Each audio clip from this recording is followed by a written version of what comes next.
Want to know the easiest way to make an extra $12,500 per year? Have a set morning routine. Yes, studies show that people who have set morning routines make an extra $12,500 per year and have stronger mental health. And who wouldn't want both of those? Imagine waking up every single day feeling focused, energized, and actually excited about your goals. A morning routine aligned with your values and your aspirations boosts your productivity, strengthens your mindset, and sets you up to perform at a higher level at work, at home, and in your business. This is not going to be your standard morning routine video full of a bunch of theories and things you've heard before. I'm going to give you tangible actions you can take right away that help myself and my clients perform at higher levels. Welcome back to the Fire Inside podcast, the podcast for ambitious women who want to get all they desire done without burning out. I'm your host, Sade Kelly, high performance coach, wife, and mom who loves helping ambitious women reclaim 10 or more hours of their time so that they can stay consistent, grow their career, grow their business, and do more of what matters most to them. Having a set morning routine is one of the fastest ways to increase your energy, increase your productivity, and ultimately increase your earning potential, aka make more money, honey. So today I'm going to give you 2 systems that I use. The first one is my morning routine system that I use and that I teach my clients. The second system is my stop snoozing on your goals system. So for all you people out there who struggle with snoozing, I used to be there, and so many of my clients snoozed before they met me as well. So I'm going to be giving you these 2 systems that you can use right now to make sure that you no longer are snoozing on your goals and that you know how to set a morning routine that actually works for you. The goal of the morning routine systems I'm going to be breaking down today is essentially to help you achieve more, think clearer, and lower stress so you can wake up and start your day with more calm, more clarity, and more intention instead of chaotic. The first system includes my morning routine must-haves, which is the time framework. So what time stands for is thankfulness, inspiration, meditation, and exercise. And I'm going to break down each one so you know exactly what to do. So first off is thankfulness. Now, we all know, or at least I hope you know, gratitude grounds your nervous system, and a calm nervous system is someone who's able to perform better and higher and more emotionally intelligent. So what thankfulness does is it reduces your stress, it boosts your emotional resilience, and it also is essential for good decision making. People who practice gratitude regularly report up to 25% more higher life satisfaction. Writing just 3 things you're grateful for every single day increases happiness in as little as 2 weeks. So if you start doing these practices, you'll see a big difference in as little as 2 weeks. As well as gratitude journaling reduces depressive episodes by 35%. And gratitude activates brain regions tied to motivation and discipline. So if you want to have more internal motivation and higher discipline, you want to start doing more gratitude practices in your life. There's so many different ways you can practice gratitude. Some common ways is writing in a journal. Some other ways is saying things out loud that you're grateful for. Some of my clients like to do voice recordings. Some like to talk to their partner or a family member about what they're grateful for. And others like to journal, like me. I'm more of a writer. Find one way in which you can start practicing gratitude and get that intertwined into your morning routine as soon as possible. The second part of this framework is inspiration, and this just includes you consuming some type of powerful, positive media, right? That can be you reading an inspirational book, listening to an inspirational video, listening to a podcast, an Audible, or reading a book, whatever it is that gets you excited in the morning, I want you to listen to it. This can also be music if you're someone who really likes to listen to music. But for me, I like to recite affirmations. I like to read my Living as Her, which is my highest self manifesto. So the reason why I really think inspiration is so powerful is because it helps you elevate your mindset in the morning, right? Not all of us wake up super excited, ready for the day with the most positive mindset. That's definitely not me. I tend to sometimes wake up a little worried, a little anxious sometimes just naturally. And I've gotten better over time through my morning routine practices. But what I realize is like when I feed my mind really positive things, it shapes who I think I can be that day and what I believe, right? So it really gets me into that rah-rah cheerleader type of energy in the morning when I can recite my affirmations and listen to inspirational videos, take a course that is where I'm learning something new that really inspires me and makes me think about what is possible in this world. This is also a direct income generator, meaning that successful people think differently. They consume media differently. They learn every single day, and they're really, really dedicated to becoming better, elevating, and performing at a higher level. So people who are able to set intentions, get inspired, and really become the leaders of their day instead of letting other people lead their day or letting other things come in and start their day where they're just reacting to things instead of being proactive, are the people who are going to earn more money over time.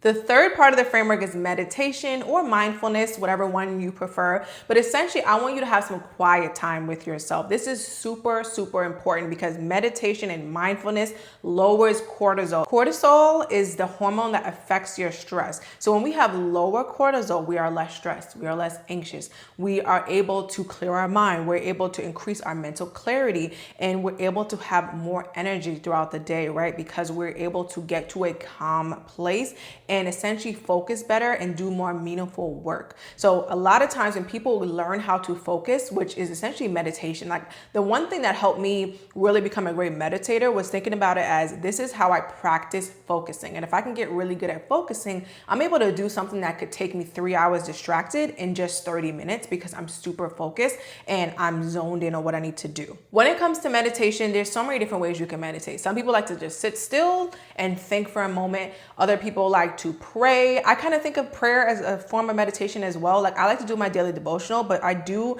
immediately when I wake up, go into prayer and just set my intention for the day and talk to God. If you are not religious, you can figure out what your meditation will look like. Another way I also meditate is I use the Calm app. I really like the Calm app because it's almost like they do personal development while they're doing meditation. They give you time to breathe and think, but also it gives you a message. And I'm obviously someone who loves positive intentions and messages. So Calm is a really great app. There's also the Headspace app. There's Aura, Insight, Shine, Liberate. I mean, there's so many meditation apps. I think my husband really likes it's called like the 1 minute meditation because he's like, let's get to it. It literally is like meditations that are 1 minute, but you can figure out how long you want to do it. I like doing it for 10 minutes. Some people like 20, 30 minutes. I think a good 3 minute, 5 minute, 1 minute is a good place to start. Get consistent with that and then increase it. That's exactly what I did when I started meditating. I started with, I believe I did like 3 minutes.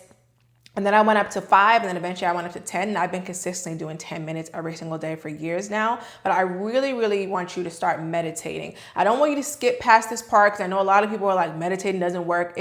I promise you it works. I have had clients who started meditating and all of a sudden they're able to now get a solid 8 hours of sleep where they're not interrupted. They're waking up more energized. They're able to fall asleep faster because they're able to relax their mind. Or when they're in high stress situations, they're able to calm their nervous system down and make better decisions. Meditation is not just like some woo-woo type of thing. It actually truly works when you learn how to actually focus more, calm your breathing, calm your body, like really get into a nice calm state. It's going to change your life. I promise you. This can look like breath work where you're just learning how to do different types of breathing, like breathe in for 4, hold it for 4, out for 4. That's called like box breathing. Or you can breathe in for 4, breathe out for 6 or 8. All of those different types of breathing helps regulate your nervous system, calm you down. It helps you to focus more and it helps you to really lower your stress so you don't react so much. If you're someone who's like an overreactor or you're like someone who snaps on people, which I am, okay? Like I am someone who, when somebody says something, I tend to have a quick remark or I tend to snap back real easy, right?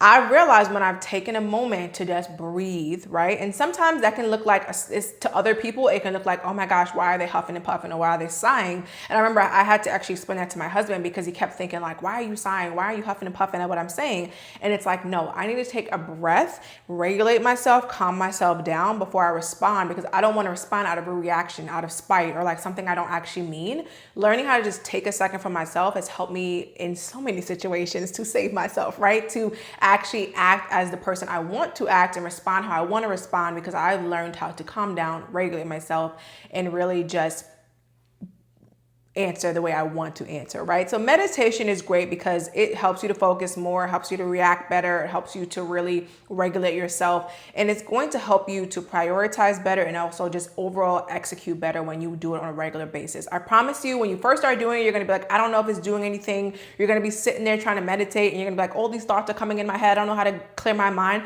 But that's not the point of meditation. The point of meditation is to learn how to focus in on one thing at a time, right? A lot of people think they're supposed to just clear their mind and think about nothing.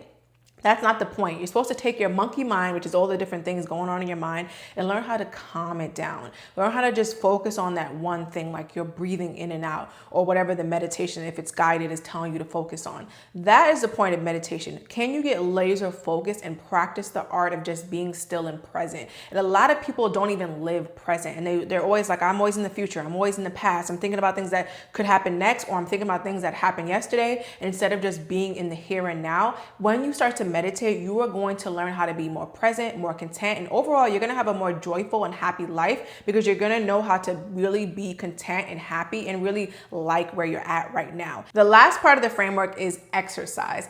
And by exercise, I just mean do some type of movement, because movement increases your energy, it sharpens your focus, it boosts your mental clarity, especially in the morning. You want to do some type of movement. Now, I don't do my full exercise in the morning. I have tried so many times to be a morning exercise person. It just does not work for me unless it's like late morning.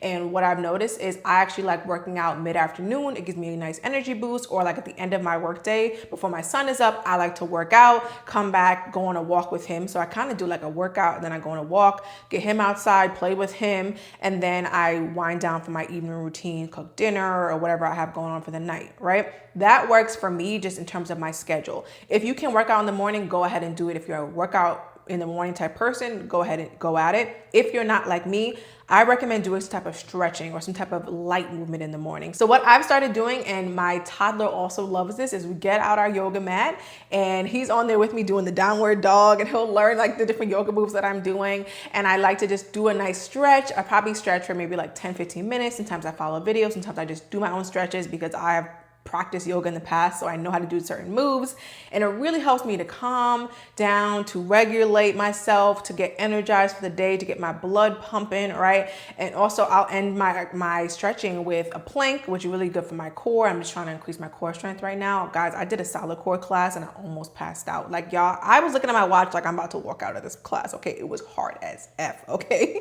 And what I noticed is I need to strengthen my core.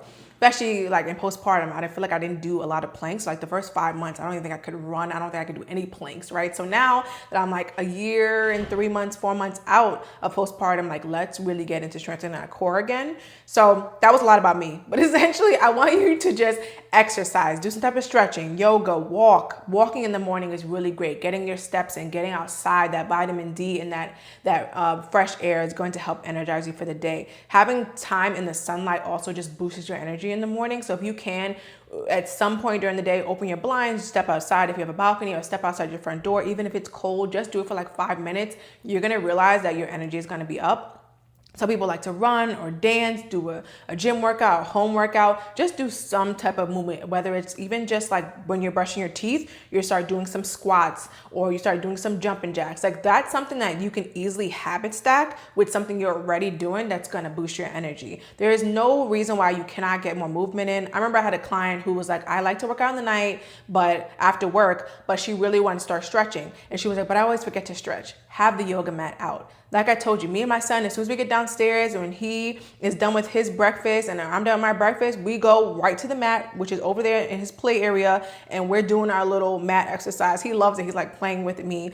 For my client, what we had is she had her mat right outside of her bed. So when she would get up in the morning, she would go do her stretch automatically because she saw the mat there, and she didn't just step over it, because she knew if she stepped over it, she was not doing what she said she would do. And she was literally training herself to not follow through on things and to not show herself trust and love. Instead, she would decide, okay, if it's out there and it's triggering me to do this, I'm going to show myself trust, and I'm going to show myself that I love myself by doing what I say I'm going to do. And I'm just going to go ahead and do it. So I promise you that is going to make such a big difference. So go ahead and implement these parts of your morning routine: thankfulness, inspiration, meditation, and exercise. And what that looks like tangible for me, so you can kind of see it as a holistic routine. I wake up in the morning, I immediately get out of bed, do my bathroom routine, and then the next thing I do is my meditation, okay? I really like to do my calm meditation. I listen to it in my earpods, do the meditation, give myself some breathing time. Next, I like to journal. Typically I journal or I do my daily devotional. It kind of like goes back and forth, but essentially I'll journal, and my journaling includes 3 things I'm grateful for, 3 things I love about myself, how I want my day to go, as well as what went well yesterday and what didn't go so well yesterday. Like, what can I improve on? 5 simple questions, maybe takes me 5-10 minutes, unless I went through a lot the day before or I have a lot going on, then it may take me like 20 minutes and I have to carve that out. I may have to go back to my journaling, but essentially that's how long it takes me to journal. Then I do my daily devotional on the Bible app, or I think they call it like the YouVersion app, and that's simple. Do the devotional. After I do the devotional, then I'm looking at my Notion board, which has my goals for the month/quarter, as well as my Living as Her manifesto, which is also how I insert my inspiration, right? And then I'm usually playing like affirmations or some type of YouTube video or some type of course that I'm taking that's going to teach me something, or I'm listening to an audio book. Like I've been listening to Think and Grow Rich lately, and I've been just enjoying that book by Napoleon Hill. So I'll do something like that, and then I'll start doing like breakfast routine, get my son up. It really just depends on the day. Some days I'll do that routine, and then I'll come downstairs and work, depending on like what time I've gotten up before and if my son is up or not. So it varies for me, but as you can see, I'm getting those things in. And then after our breakfast is when I do like my stretching routine, my movement for the day. But sometime within the morning hours is I'm doing some type of thankfulness practice. I'm doing some type of inspiration, meditation, exercise. So as you can see, it can look different. It doesn't have to be all, step by step in the morning, the first 30 minutes. But for some of you, it may need to be like that because you have to go to work at a certain time or you don't have the flexibility. The point is though, before noon, you are getting these things done. Next up, we're gonna go over the system on how to actually stop snoozing. Now, I came about this system really because I would snooze a lot, especially when I was working my 9-to-5 and running a business. I was tired, y'all. So I would snooze a lot. And I didn't realize that my snoozing was coming from just not getting enough sleep and not resting enough. And not just resting in terms of sleep, but other types of rest, like mental rest. And what I noticed is like, okay, I need to come up with some type of system to stop myself from snoozing. And now I've seen so many of my clients really benefit as well. And what I did was essentially I put my alarm away from me. That was the first step. I would put my phone away across the room, maybe in the bathroom if you have a bathroom that's really close to your bedroom. But essentially, it cannot be an arm's length. Okay, because the first thing we do when we want to snooze and we're tired is we reach for the phone that is on arm's length and we turn it off. Or if we have a watch on, we can turn our alarm off on our watch. You want to have nothing that can get you to stop, right? Another thing you could also consider doing, which I liked for a long time. Now I personally don't need to set alarms. It's very rare that I have to set an alarm. Like it probably if I have a flight or something, but I really don't need to set alarms unless I'm trying to like also move my wake up time around. Sometimes I need to set an alarm just to get into rhythm, but I don't really need to now. But one thing I did do is I used a sunrise alarm. And the cool thing about a sunrise alarm is like if you're someone who wakes up really nicely to the sunlight, you're gonna love it. And if you're also someone who likes waking up to the light, but you have to wake up now and it's not sunny, because of daylight savings time ending, I recommend a sunrise alarm, and I can leave a link to it in the description, the one that I have. But what it does is it starts to gradually wake you up. So it has like a light that goes a little bit lighter, a little bit lighter, a little bit lighter, and it eventually gets really bright. And then it has sound that starts really low, and then it gets a little bit higher, and you can pick whatever nature sound you want to use. But the reason why I like that is because it wakes you up gradually. It kind of gets your body regularly like getting ready to get up before you fully get up, and you're less likely to snooze and go back to sleep. So what I recommend is actually just go to sleep earlier. Like let yourself be able to catch up on some of that sleep by just regularly going to sleep a bit earlier over time. And then eventually you'll be able to wake up the time you want over time. A lot of people want to just go to sleep the time they always go to sleep and then tell themselves, well, I'm going to wake up at 6 a.m. because I have to and I need to get this and that done. Well, if you're going to wake up at 6 a.m., try going to sleep at 9:30 or 10 o'clock. I know it sounds like, what the heck? I'm not going to sleep at that time. It's too early. But if you want to wake up earlier and you need 7 or 8 hours of sleep, you need to be in bed like 8 hours, 9 hours before you actually need to wake up. That is super, super important if you're a snoozer. You probably just need more sleep so you can get out of that habit. But either way, the first thing you're going to do to stop snoozing in the morning, put that alarm away from you so you cannot easily snooze. The next thing you're going to do is you are going to hydrate immediately, right?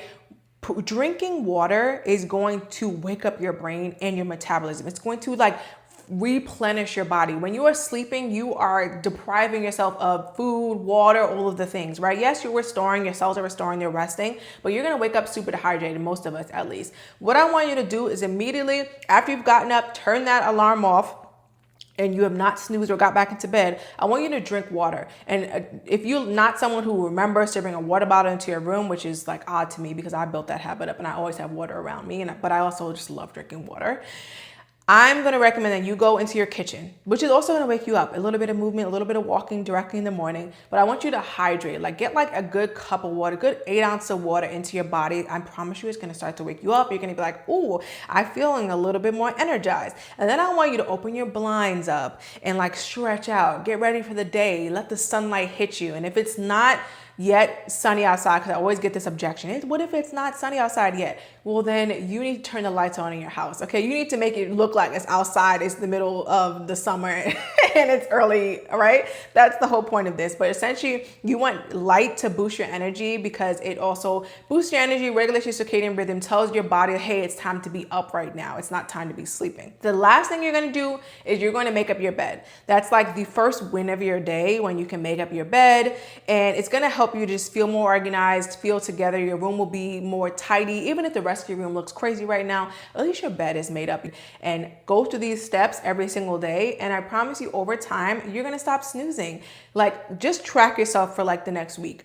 Do these different things and then say, okay, did I stop snoozing? Did I not? What happened? Why didn't this happen? What did I change, or what could I have done better? Like, what's coming up for me? Really do a self-audit and do it over time and track your results. And the next thing you know, you'll be building up the habit to stop snoozing. And if you do this for 30 days, you're most likely going to break this habit and you're going to start building in newer, better habits. The next thing I wanted to cover as a bonus is have a flexible morning routine menu, I like to call it. And the reason this came about is because I work with a lot of people who also have ADHD, right? And what I've noticed in people who have ADHD, and a lot of other people, even for myself, we like to do a different types of things. We don't want to do the same thing every single day. It gets boring. It's so mundane that you just don't want to do it anymore. You like to have fresh, new, fun, spontaneous things to do each day. So what we started doing was, with my clients, what I started doing was start having morning routine menus. And essentially this menu is going to help you stay consistent even when you don't feel like it. It's going to help you to have different things you like to do. So like different types of inspirational videos, different types of ways you can do gratitude. If you don't have time to sit down and journal, maybe you're just voice recording, or maybe you're calling a friend and you're telling her 3 things you're grateful for, right? Making it very flexible, different things you can be doing. Maybe you don't have time to stretch, but you have time to do a quick walk while you're also on a call that you need to take that morning. Like, think about it as the alternative routes you can take to make sure you're getting the things done in the time method. But it can change, to make it different every single day. Another thing you can include in your morning routine menu is how you're gonna alter your morning routine as needed. So have a version of your morning routine that's maybe 20 minutes when you really strapped for time and you only have like 10, 20 minutes. Or have a morning routine method where it's a little bit longer and you want it to be more drawn out and you want it to just really be slow. Maybe it's a Saturday or Sunday morning and you want to do your routine, but you want it to be really done slow over time, maybe 3-4 hours versus like 30 minutes during the weekdays. So you get to describe how your morning routine menu will look. Essentially, all I want you to make sure you have is different routines and different tasks you could be doing, different versions of the routines. So that way, when things happen, life happens, it feels like you don't know how to adapt, you already have a plan that's going to help you to adapt your routine as needed. Another bonus thing I want to touch on, boundaries around your phone. The reason we need set boundaries around our phone is we don't want to just be reacting to things. Remember I talked about this? You don't want to just be reacting to things in the morning. You want to be proactive in the morning. So yes, I'm on my phone because I'm doing like my daily devotional, I'm doing my calm meditation, I'm looking at my Notion board that helps me to be inspired, but I have those things on the first screen and everything else is like on downtime. So if you have an iPhone, I think you can do this on Android, you probably can do this on any type of phone, but what it does is it takes the apps and it essentially has them like shut off. So I can't just easily click into them because I don't have my apps like turned back on until like 9 a.m. So when I'm up at like 7 or 8 a.m.,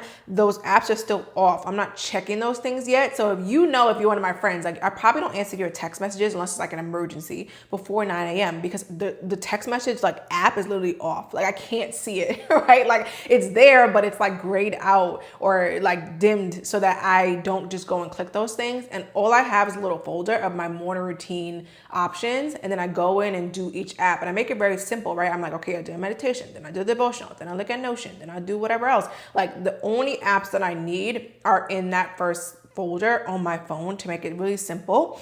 And then I have all my notifications off so that I don't lose control and all of a sudden my finger is touching Instagram, right? Because if it's grayed out and I have to go through different hoops and hoddles to like tell it, oh, remind me in this time or turn this off for this many hours, then I tend to think, oh, it's because I don't need to be on this app right now. I don't need to be going in and checking my email first thing in the morning. Like that is one of the apps you absolutely not be checking, right? That's a whole nother topic. But you want to set up phone boundaries. So set up downtime hours for your phone, set up app limits for your phone so that you can give yourself space to get centered for your day first before you are responding to others and reacting to others. Because if you're more proactive in the morning, it's going to impact your mood and how you show up. You want to show up with your cup full before you're giving anything to anyone else. I really hope that you've learned a lot in today's morning routine video and you know how to use the time method and the stop snoozing on your goals method to really jumpstart your mornings. I know for my clients, this has made the biggest difference. I mean, I have had clients make more money than they've ever made, like made their first 6 figures in their business, took on more clients, been able to grow their careers, get promotions, been able to be more productive, just essentially 6x their goals, save 28 more hours per week. I mean, the list goes on. When you are able to follow a set morning routine, you are going to have higher earning potential. You're going to be more productive. You are going to have more energy every single day. So go ahead and set up your morning routine. If you have any questions, please leave them in the comments. I would love to respond to you and see how I can support you in having a really set morning routine. For your action item, I want you to just test out the time method for 3 mornings this upcoming week. If you enjoyed this episode, please be sure to like, comment, and subscribe, as well as share this episode with a friend you know needs a better set morning routine. And of course, as always, if you need help building up set routines and you would love accountability to make sure you follow through and become more disciplined to achieve your goals, grow your career, grow your business, be consistent, and have a really set health and wellness routine, please be sure to book a one-on-one consultation call with me in the link in the show notes. And I would love to see how I can assist you in doing so. As always, I'll see you guys in the next podcast episode. Thanks for being here. Take care. Bye.